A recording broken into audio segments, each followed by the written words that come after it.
Hello everyone, in this video we're going to cover do-while loops. So in our previous video we covered while loops. Now these do-while loops that we're going to cover are very similar to our while loops. The only difference is we use a slightly different syntax, so we use a do keyword, and if you're using a while loop, if your condition is not true, your block of code inside your while loop will never execute. But if you use a do while loop, you're guaranteed for it to execute at least once.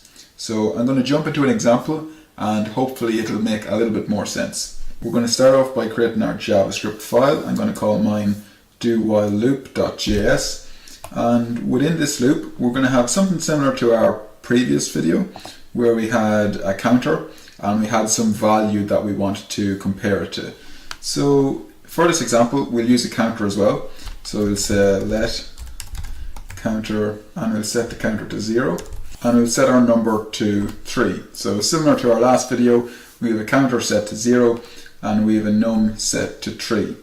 Now what we want to do is we want to declare or define what's going to be executed. So for this example we're going to do something similar to our previous video where we printed out hello.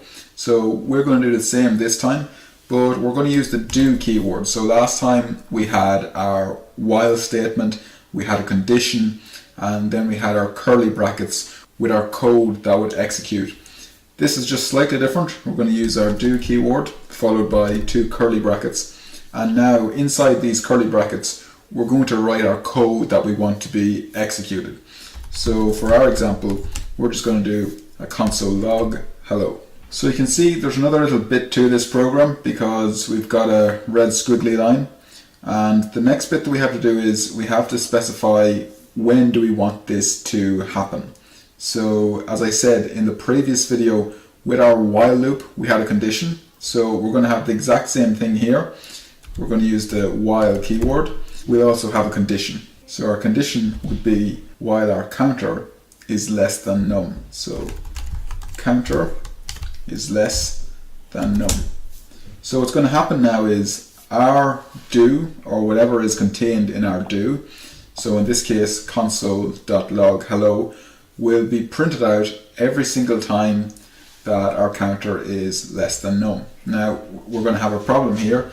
It's going to be similar to our previous video, but I'm going to run this just to see what we get. And again, similar to last time, if you remember, we got a lot of hellos printed out, and the reason for this, we forgot to increment our counter. So you can see there's a bunch of hellos printed out to the screen here. We only wanted to see 3 because we set our number here to 3. So we need to go and increment our counter. So that's actually done inside our do. Remember, with our while loop in our previous video, if I just go to the example, we had a while loop, we had our condition, which was counter is less than 3, and whatever code we wanted to execute. But in our do while loop, the do is always called first, and then it checks it. And you might be wondering, why would you go and execute some code and then check to see if it's true or if it meets the condition? You do this in cases where you want to execute the code at least once, and then you want to go and check it and see does it need to be executed a second time or a third time or a fourth time. If you use a while loop, this would be something that you want to check for the condition before you execute any code. We need to go back to our do while loop and we want to increment our counter because we don't want to see multiple hello worlds. So we're going to go back to our do while loop and we want to increment our counter because we don't want to see multiple hellos displayed to the screen. We only want to see 3. So this is the outcome that we wanted. And again, you can play around with this. So imagine we set our counter to 30. So in this example, our counter is always going to be bigger than our number. So if we go and run this, we can see that we get hello displayed once.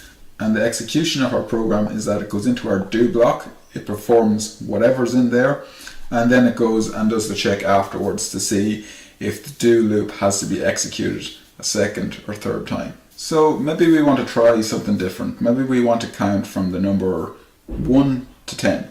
So if we want to do this, we would set our counter from 0 to 1 because that's our starting point. That's the number that we want to print out first. And we'd set our num here, that represents how far we want to go up to. We'd put 10 in for this. And then if we go and print this as it is, we'll see what output we get.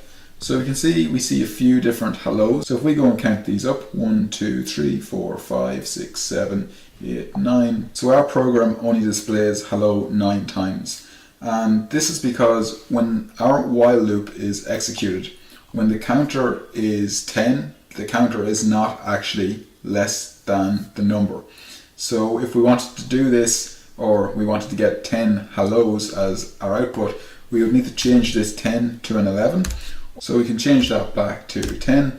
And if we go down to our while loop, we can say if the counter is less than or equal to the number.